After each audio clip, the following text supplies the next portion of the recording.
Welcome back, everybody. If we played a word association game and I said Albany politics, you'd probably reply with a word here. I didn't even write this intro, so I'm not going to get Richard mad with that word. Well, in the Cliff Notes version of Albany's long tale of dysfunction, you've got scandal after scandal, senators in handcuffs facing convictions, fraud, assault. But maybe you'll remember the scandal surrounding this guy.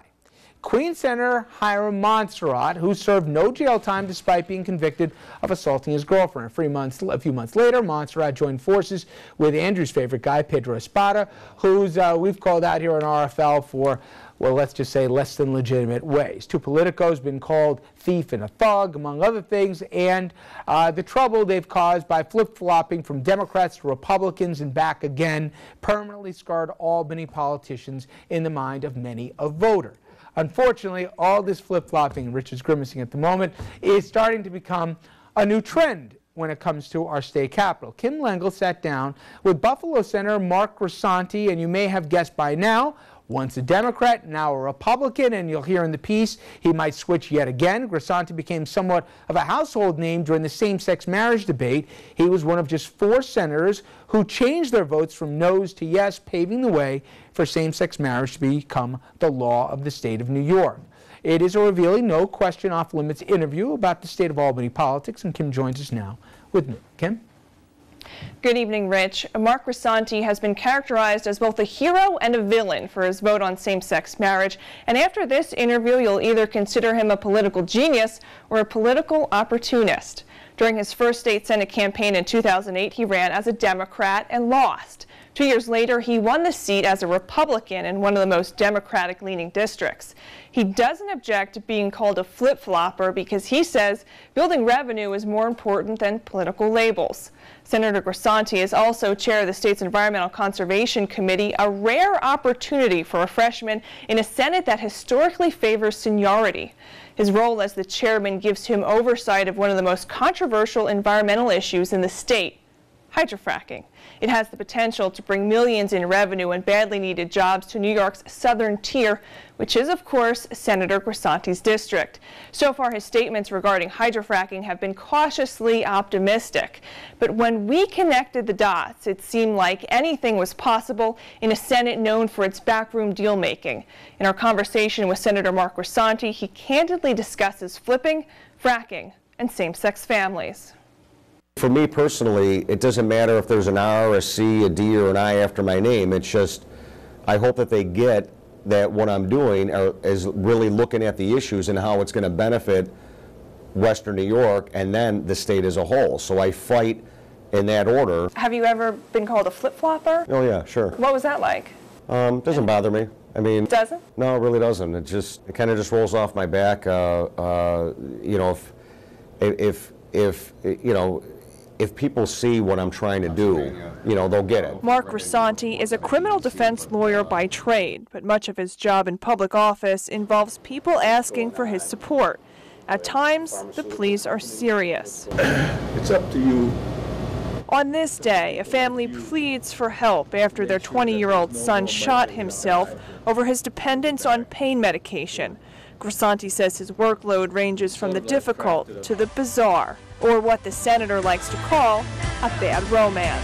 This happened in March during a sold-out concert in Buffalo. Senator Mark Grisanti.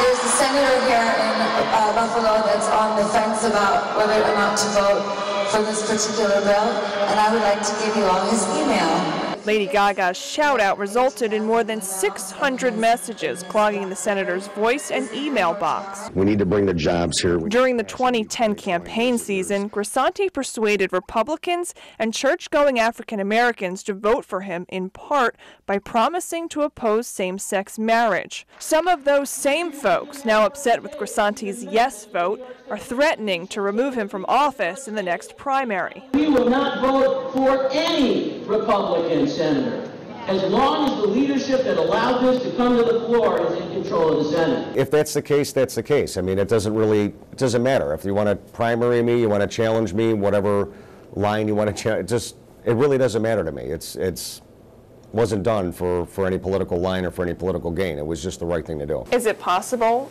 in the next election we'll see you run as a Democrat? You know, I learned in those last 6 months not to take anything off the table. So, you know, it's possible. Who knows? What about for people who don't think that's okay? If you switch? Yeah. Well, I was actually a Democrat that ran as a Republican. And, you know, as I said, you're going to caucus with who's ever going to do well for your district and then for the state. That's why I caucus with the Republicans. In his 7 short months in Albany, Senator Grisanti has sponsored or co-sponsored 104 pieces of legislation. 17 of the bills have been signed into law by the governor, but nothing is being watched more closely than his views on hydrofracking. What would it take for the governor to decide this isn't right for New York State? And is that a possibility? From what I hear you saying, we're going to have hydrofracking in New York State. It's going to be, I think, starting out on a very small scale in the southern tier in southern New York. And I think the reason why it's going to start off small is because the DEC has been so hit with throughout the years. What do you say to people who are looking at the connections? Particularly, you know, you've said that there was no deal made for same-sex marriage, but it certainly seems like, and particularly for you, who is the chair of the Environmental Conservation Committee, you know, said yes to same-sex marriage, and suddenly after the session was over, we found out that the governor is open to hydrofracking.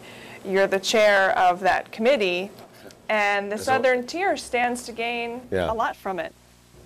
Do those connections seem suspicious to you? No, I didn't hear anybody actually making those connections. This is actually the first time.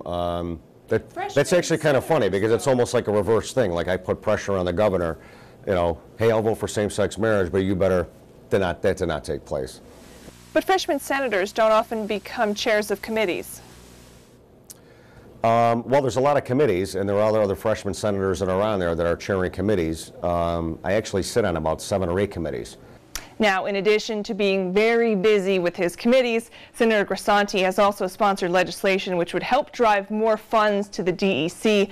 The proposal states that with every hydrofracking permit that's issued, a certain amount of money would go to the DEC to offset its recent budget cuts. Rich?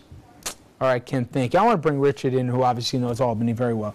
Listen, people, I don't find any problem when people vote against party lines if they believe in something one way or the other. But should the electorate have confidence if they vote for a candidate or a particular party banner that that candidate doesn't feel that, hey, whichever party gives me the best chance to get elected, I'm going to switch party banners whichever way the wind blows? Those sort of political calculations are part of the democratic process. Sometimes it's highly principled. Winston Churchill did this 3 or 4 times. Sometimes it's based on your view on the Vietnam War or abortion. People switch both ways on both reasons. Sometimes it's done for crasser reasons. Before you judge any individual, you've got to know a little bit more about that person, what he or she did, he made it and the pretty reasons. Clear. He goes, I'll caucus whoever gives me in my district a better deal. No. And also, you know, he's considering switching now for a 3rd time. He said about his district and the people of the state. Now, he said that. He never said what'll be best for me. But you know what? Those sorts of calculations, what's electorally best for me, that's part of the system too. The problem occurs when there really are untoward things happening, and once in a while that does happen. We ought not to jump into an assumption that this was untoward, but we ought to be open to the evidence when it comes. This is a guy who took a very hard and difficult stand on gay marriage. And you ought to get a little credit for that. He campaigned and says that I would vote against it. Now, I'm glad he voted the way he did. Don't misunderstand me. But if I elect somebody and they tell me clearly that I will vote against it if you vote for me, and then they change their mind before the next election, I think I have a justifiable reason. Forget about to wait till the next ballot box. He's changed the law in the meantime. You do, and it's a factor.